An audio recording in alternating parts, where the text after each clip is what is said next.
आप सभी छात्रों का वसी एजुकेशनल एकेडमी पर हार्दिक स्वागत है। आज हम लोग क्लास 10th के एक चैप्टर जिसका नाम है दो चर वाले रैखिक समीकरण के युग्म, इसके बारे में विस्तार पूर्वक अध्ययन करेंगे और देखेंगे कि इसमें क्या क्या खास बात है।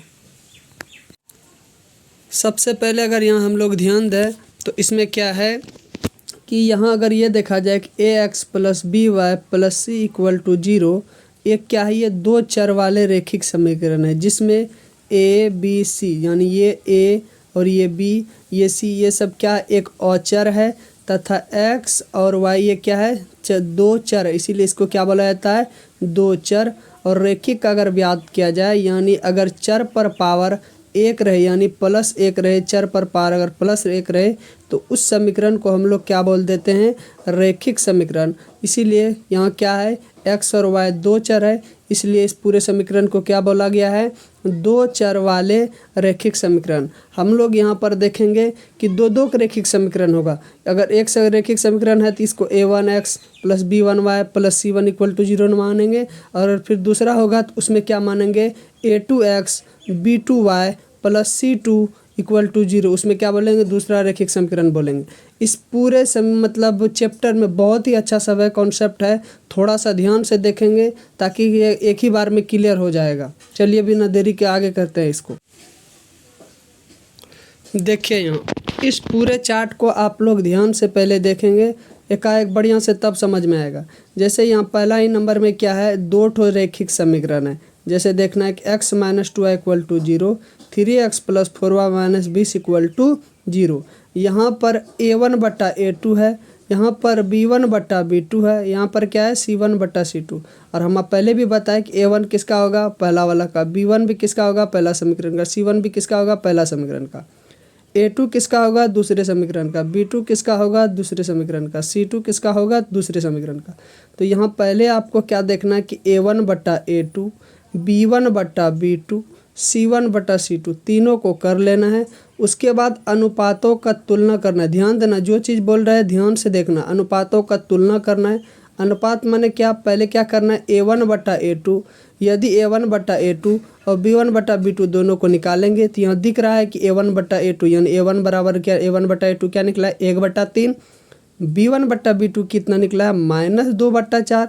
तो यहाँ आपको क्लियर दिख रहा है कि a1 बटा a2 not equal to b1 बटा b2। तो पहला स्टेप यहाँ हो गया क्या कि a1 बटा a2 b1 बटा b2 के बराबर नहीं है। यदि अगर ये बराबर नहीं होता है तो ग्राफीय निरूपण में यानी अगर ग्राफ में इसको निरूपण करेंगे तो उसमें क्या करेगा ये प्रतिच्छेद होती हुई रेखा दिखेगा। क्या दिखेगा प्रतिच्छेद। प्रतिच्छेद का माने क्या, कुछ इस तरह का लाइन आपको दिखेगा। किस तरह दिखेगा, कुछ इस तरह का लाइन आपको दिखेगा जो प्रतिच्छेद करते हुए दिखेगा। क्या दिखेगा प्रतिच्छेद करते हुए। और इस स्थिति में अगर कोई लाइन आपको प्रतिच्छेद करते हुए दिखे तो उसका अगर बीज गणितीय निरूपण का बात किया जाए तो उसमें सिर्फ और सिर्फ क्या हल होगा, एक ही हल होगा। ध्यान देना है कि कोई लाइन अगर प्रतिच्छेद करे तो यानी जिस जगह मिलता है तो इस जगह में दिख रहा होगा कि आपको सिर्फ कितना में मिल रहा है, एक ही जगह में मिल रहा है, इसलिए इसका हल कितना होगा सिर्फ और सिर्फ एक ही हल होगा। और यदि दोनों लाइन किसी न किसी जगह पे टच करता हो, अगर टच करे तो वो क्या हो जाएगा संगत। क्या हो जाएगा संगत। अगर टच नहीं करता दोनों लाइन आपस में कहीं, उस स्थिति में क्या हो जाएगा असंगत। क्या हो जाएगा असंगत। तो एक बार फिर हम लोग ध्यान देंगे कि यहाँ क्या देखें कि हम लोग यदि a1 बटा a2 बराबर नहीं है तो वो क्या हो जाएगा प्रतिच्छेद। यदि प्रतिच्छेद करेगा तो वो क्या होगा सिर्फ और सिर्फ उसका क्या हल होगा एक ही हल होगा। यदि उसका केवल एक हल होगा या प्रतिच्छेद करेगी तो वो क्या हो जाएगा संगत। तो आपसे क्वेश्चन पूछा जा सकता है कि a1 बटा a2 बराबर नहीं है b1 बटा b2 के, तो वो क्या हो जाएगा प्रतिच्छेद करेगी। उसका हल कितना हो जाएगा केवल और केवल एक हल होगा, वो क्या हो जाएगा संगत होगा। चलिए तो इसी तरह अब दूसरे में देखते हैं, ध्यान से देखना। उसी तरह यहाँ भी एक समीकरण दिया है, यहाँ भी एक समीकरण यानी यहाँ भी दो समीकरण दिया हुआ है। इसमें भी a1 बटा a2 निकालेंगे, b1 बटा b2 निकालेंगे, c1 बटा c2 निकालेंगे। यदि तीनों आपस में बराबर हो जाए यानी a1 बटा a2 यहाँ भी देखना है 2/4 है तो 1/2, 3/6 तो यहाँ भी 1/2, माइनस माइनस कैंसिल हो गया, 9 दूनी 18 यानी 1/2। यानी हर स्थिति में क्या आ रहा है a1 बटा a2 बराबर भी 1/2, b1 बटा b2 बराबर भी कितना आ गया 1/2। C1 बट्टा C2 भी कितना आ रहा है 1/2। यानी यदि A1 बट्टा A2 बराबर B1 बट्टा B2 बराबर C1 बट्टा C2 है तो उसको ग्राफीय निरूपण में अगर देखा जाए तो क्या होगा, संपाती। अब बोलेगा सर संपाती का मीनिंग क्या है? संपाती का मीनिंग यहाँ देखना है कि यदि अगर ये एक ठो है तो दूसरा भी लाइन इसी में जस्ट आएगा, यानी इसी में जाएगा, एक ही लाइन में दोनों चला जाएगा, यानी पहला लाइन भी और दूसरा लाइन भी, यानी एक दूसरे को क्या कर लेगा, ओवरलैप करेगा, यानी एक दूसरे के साथ ही चलेगा।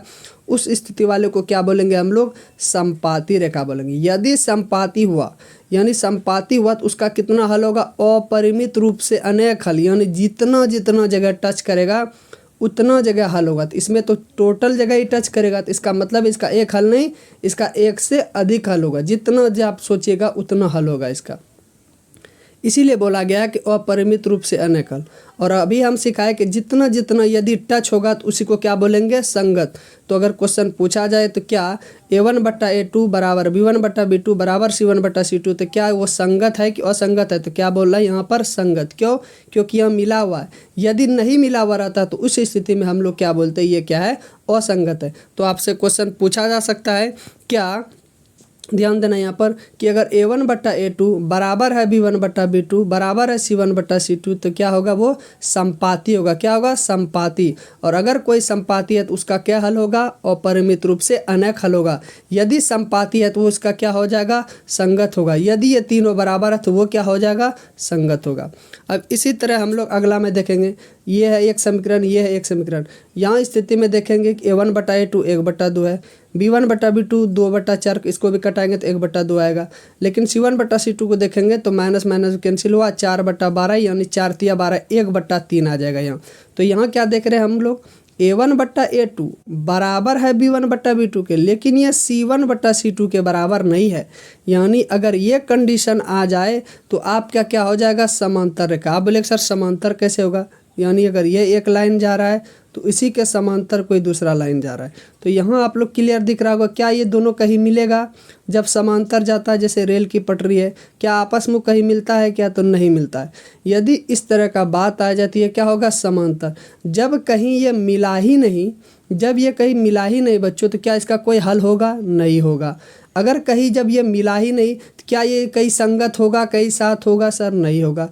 इसीलिए इसको क्या बोला जाता है, असंगत बोला जाता है। तो ध्यान देना है कि यदि A1 बट्टा A2 बराबर है B1 बट्टा B2 के, बराबर है नॉट इक्वल टू है C1 बट्टा C2 के, तो उस स्थिति में क्या बोलेंगे, दोनों ग्राफीय निरूपण में कैसा आएगा, समांतर रेखा जाएगा, जैसे यहाँ दिख रहा है। और जब समांतर होगा तो ये कहीं मिलेगा ही नहीं। जब कहीं मिलेगा ही नहीं तो इसका कोई हल नहीं होगा। जब ये कहीं मिलेगा ही नहीं तो ये क्या हो जाएगा, असंगत हो जाएगा। तो उम्मीद करते हैं आप लोगों को बढ़िया से क्लियर से समझ में आया होगा कि कब होगा प्रतिच्छेद, कब होगा संपाती, कब होगा समांतर, कब होगा संगत, कब होगा असंगत। संगत में एक ही है कि यदि आपका मिल रहा है कहीं ना कहीं तब वो संगत होगा, कहीं नहीं मिल रहा है तो क्या होगा, असंगत होगा। दो में संगत है, एक में असंगत है, यानी प्रतिच्छेद करेगी, संपाती करेगी तब तो क्या हो जाएगा, संगत। लेकिन समांतर होगा तो क्या हो जाएगा, असंगत। यहाँ से ना जाने कितने ऑब्जेक्टिव पूछे जाते हैं और ना जाने छोटे छोटे सवाल इससे, इस पूरे चार्ट से समझ में आया। उम्मीद करते हैं आप लोगों को समझ में आया होगा। यदि नहीं समझ में आया है तो इसको बार बार देखेंगे वीडियो को, उम्मीद करेंगे कि अच्छा से समझ में आ जाएगा। चलिए आगे देखते हैं इसमें कि इसका क्वेश्चन सब क्या है। चलिए यहाँ पर देखिए, पहला एक क्वेश्चन आपसे जैसे पूछा है क्या, कि यदि A1 बट्टा A2 not equal to B1 बटा B2। अभी आपको हम बताएं कि यदि A1 बटा A2 not equal to B1 बटा B2 रहे तो तब दोनों समीकरण का रेखा आपस में क्या निरूपित करेगा, तो दोनों रेखा आपस में क्या करेगा, प्रतिच्छेद करेगा। क्या करेगा, प्रतिच्छेद करेगा। यदि A1 बटा A2 not equal to B1 बटा B2 रहे तो आपस में क्या करेगा, वो प्रतिच्छेद करेगा। चलिए अगला क्वेश्चन देखते हैं। इसी तरह क्या है क्वेश्चन में कि यदि क्वेश्चन है यहाँ पर, यदि A1 बट्टा A2 बराबर है B1 बट्टा B2 के और नॉट इक्वल टू C1 बट्टा C2 है, तब दोनों समीकरण की रेखा आपस में क्या होगा। तो उस स्थिति में अगर बात किया जाए तो उस स्थिति में आपस में क्या हो जाएगा, ये समांतर होगा। क्या होगा, ये समांतर होगा, जैसे अभी ऊपर में हम बताए थे। अब देखिए अगला है क्या है कि यदि A1 बट्टा A2 बराबर है B1 बट्टा B2 के और बराबर है C1 बट्टा C2 के, यानी तीनों आपस में यदि बराबर हो जाए तब दोनों समीकरण की रेखा आपस में क्या निरूपित करेगी, तो क्या निरूपित करेगी, ये क्या हो जाएगा, संपाती होगा। क्या होगा, संपाती होगा, यानी ओवरलैप कर जाएगा दोनों समीकरण। चलिए अगला क्वेश्चन देखते हैं क्या है कि यदि दोनों रेखाएं आपस में, यहाँ क्वेश्चन है क्या है कि यदि दोनों रेखा आपस में प्रतिच्छेद करेगी तो उसका कितना हल होगा। ध्यान से देखना, क्वेश्चन क्या पूछा है, कितना हल होगा। यदि दोनों रेखाएं आपस में प्रतिच्छेद करेगी तो उसका केवल और केवल कितना हल होगा, एक हल होगा। कितना हल होगा, एक हल। ऊपर में हम बताए हैं, बढ़िया से ध्यान देना है, बस उसी तरह का सवाल इसमें पूछा गया है। क्या है क्वेश्चन, यदि दोनों रेखा आपस में समांतर होगी, यदि दोनों रेखा आपस में क्या होगी, समानांतर। ध्यान देना है, बात यही पकड़ना है, क्या है, समानांतर होगी तो उसका कितना हल होगा। तो उसका कितना हल होगा, एक भी हल नहीं होगा। यदि समांतर है तो कहीं मिलेगा ही नहीं, कहीं जब मिलेगा ही नहीं तो उसका कल हल क्या होगा, एक ही हल भी नहीं होगा, यानी कोई हल नहीं होगा। तो अगला क्वेश्चन देखते हैं क्या है अगला क्वेश्चन, यदि दोनों रेखा आपस में संपाती होगी, यानी क्या कर रहा है, अब संपाती का बात कर रहा है, यानी एक दूसरे के ऊपर क्या कर रहा है, ओवरलैप हो रहा है, तो उसका कितना हल होगा। ध्यान देना, यदि दोनों रेखा आपस में संपाती होगी तो उसका हल कितना होगा, एक से अधिक हो जाएगा। एक से अधिक यानी अनेक हो जाएगा, अपरिमित रूप से अनेक हल हो जाएगा। अब देखिए अगला क्वेश्चन आपसे क्या पूछा है कि यदि रेखा संपाती और प्रतिच्छेद करेगी, ध्यान देना, यानी संपाती होगा और प्रतिच्छेद होगा तो दोनों स्थिति में क्या वो संगत होगा या असंगत होगा। तो ऊपर में हम बताए हैं कि दो स्थिति में संगत होता है, कब, जब संपाती होगा और प्रतिच्छेद होगा। इस दोनों स्थिति में आपस में कहीं ना कहीं क्या होगा, मिलेगा। जब मिलेगा तो उस स्थिति में क्या हो जाएगा, ये संगत होगा, और जब नहीं मिलेगा तब क्या हो जाएगा, असंगत। तो यहाँ क्या हो जाएगा, संगत। क्या होगा, संपाती और प्रतिच्छेद में क्या होगा, दोनों क्या हो जाएगा, संगत होगा। चलिए अगला क्वेश्चन देखते हैं, इस तरह क्या है। एक और क्वेश्चन है यहाँ पर कि यदि रेखा समांतर करेगी, ध्यान देना, अब यहाँ क्या बात कर रहा है, यहाँ पर समानांतर रेखा है तो वो क्या हो जाएगी, संगत होगी या असंगत होगी। आप भी ध्यान दीजिए, यहाँ बात क्या है कि समानांतर यानी इस तरह का बात हो जाएगा और इस तरह का। जब ये समानांतर होगा तो कहीं मिलेगा ही नहीं, जब ये मिलेगा ही नहीं तो क्या होगा, ये संगत होगा नहीं, ये क्या हो जाएगा, असंगत होगा। तो वही समझना है कि प्रतिच्छेद करे और संपाती हो तब तो संगत होगा, लेकिन समानांतर अगर हो तो उस स्थिति में क्या हो जाएगा बच्चों, असंगत हो जाएगा। अगला क्वेश्चन है, यदि संगत होगा तो रेखा आपस में क्या होगी। एकदम बेहतरीन क्वेश्चन है, जो ऊपर में बात बोल रहा है कि यदि संगत होगा तो उस स्थिति में रेखा क्या हो जाएगी, या तो संपाती हो जाएगा या तो क्या हो जाएगा, प्रतिच्छेद होगा। ध्यान देना, क्या होगा, या तो संपाती होगा या तो क्या हो जाएगा, प्रतिच्छेद होगा। और यदि असंगत है, यहाँ क्या क्वेश्चन पूछा उल्टा, यदि असंगत होगा तो रेखा आपस में क्या हो जाएगी, तो रेखा आपस में क्या हो जाएगी, समानांतर होगी, क्योंकि उस इसी स्थिति में सिर्फ और सिर्फ क्या होता है, असंगत होता है।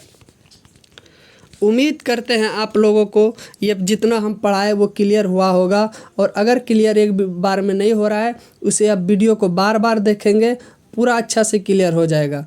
इस पूरे वीडियो को ज़्यादा से ज़्यादा लोगों के साथ शेयर करें ताकि जो नहीं इसको समझ पाते हैं उस वो अच्छा से समझ में आ जाए। और इस वीडियो को ज़्यादा से ज़्यादा दोस्तों के साथ शेयर करें, लाइक करें और सब्सक्राइब करें।